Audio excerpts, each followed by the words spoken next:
La guerre en Ukraine, de nouvelles preuves viennent contredire la version russe du massacre de Boutcha au nord-ouest de Kiev. Oui, les services de renseignement allemands ont intercepté des communications radio de soldats russes qui évoquent les exactions dont les images ont horrifié le monde. Qui est responsable de ce massacre? Des activistes ukrainiens affirment avoir identifié celui qu'ils surnomment le boucher de Boutcha.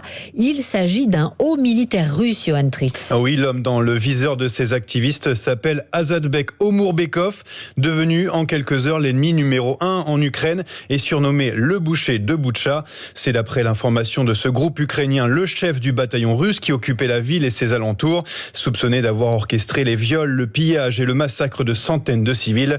Cet officier, lieutenant-colonel d'une quarantaine d'années, a déjà sévi dans le pays en 2014 où il avait été à l'époque signalé en Crimée et dans le Donbass. Le gouvernement russe l'a décoré dernièrement pour service exceptionnel. Avant de partir pour cette opération, il a même reçu la bénédiction de l'église orthodoxe. Il serait aujourd'hui à la tête de 1600 hommes qui se sont repliés en Russie il y a quelques jours, laissant la région de Kiev dans le chaos. C'est une enquête du groupe surnommé Informe Napalm, aidé par des hackers, qui a permis de l'identifier.